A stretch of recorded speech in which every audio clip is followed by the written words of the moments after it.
Godlimpi defends Transformation Fund while admitting it's no empowerment silver bullet.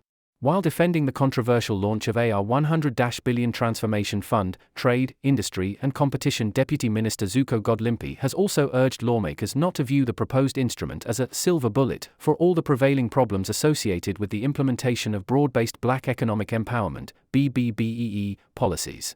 Much of the criticism of the fund has hitherto centered on the potential for creating a new avenue for corruption by establishing a state-led fund, as well as whether an aggregated fund would prove more effective than the individual efforts of private companies seeking BBBEE credit for their enterprise supplier development (ESD) investments.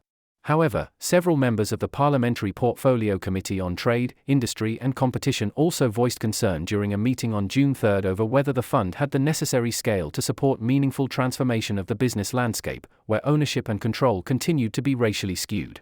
Godlimpi argued that the fund could not address ongoing structural constraints to the development and sustenance of Black, women, and youth-owned companies and was being proposed, instead, to address weaknesses related mainly to the effectiveness of ESD investments. Under the Department of Trade, Industry and Competition's (DTIC's) generic BBBEE scorecard, as well as several sector-specific scorecards, companies can earn some 40 BBBEE points out of 100 for investing 3% of their after-tax profits yearly on ESD activities. DTIC Deputy Director General Susan Mangold told lawmakers that about a $20 billion was being directed towards ESD investment yearly. However, she said these investments were currently failing to have the desired impact, quoting a 2022 BBBEE Commission report indicating that only 61% of ESD targets were being achieved. Mangold attributed these failures largely to evidence showing that companies were supporting activities outside of their own value chains, which was limiting the beneficiary firms' access to markets and undermining their long-term sustainability. Voluntary Fund. The DTIC was, thus, proposing to establish, in phases, a voluntary fund that sought to aggregate ESD funding into a single transformation fund, but without adding new financial burdens or compliance criteria. These aggregated funds, alongside resources that could also be raised by way of equity-equivalent investment programs by multinationals, public interest-related investments arising from mergers and acquisitions approved by the Competition Commission, and potential other government funding, would be invested into small and medium-sized enterprises by way of a new Special Purpose Vehicle, SPV, housed under the National Empowerment Fund.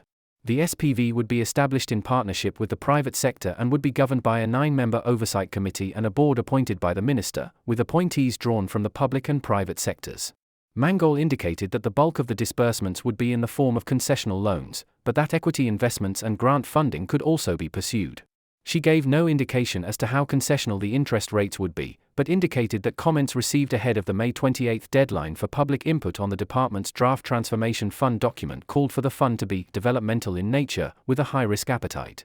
The department did not provide feedback on all the comments received, indicating that it was still processing the submissions. However, it promised to provide the committee with feedback once it had fully categorized the various inputs. Mangold did reveal, however, that transparency and good governance emerged as an important theme, alongside calls for effective monitoring and evaluation. Despite its developmental character, the department was still aiming for the fund to be self-sustaining, as well as to be in a position to recycle repayments received into new entities. It would specifically target companies in the renewables, mining services, agro-processing, information and communications technology, infrastructure, manufacturing and business process outsourcing sectors, and would seek to support township and rural enterprises, alongside Black industrialists. No firm timeframe was given for the fund's establishment apart from a target of having the SPV systems in place and the appointments finalized before the end of the current fiscal year. It would then seek to enter into partnership agreements with those entities that have expressed a willingness to redirect their ESD funding towards the Transformation Fund. Concerns raised. While most committee members did not dismiss the concept of a proposed fund, there were nevertheless concerns raised about the effectiveness of the initiative and whether it would be yet another failed attempt at addressing racial exclusion. After the comment period closed, some commentators began making their concerns public, including the Center for Development and Enterprises and Bernstein, who has described the proposed fund as a lose-lose proposition that will fail to achieve its stated objectives. The goal of creating a more inclusive and bigger economy in which historically disadvantaged South Africans own and manage a much larger share of businesses is not in dispute. But this fund is not the way to achieve it, Bernstein said in her submission. The Transformation Fund proposal is based on an inaccurate assessment of what transformation requires, and an equally misguided belief in the state's capacity to deliver it, she added.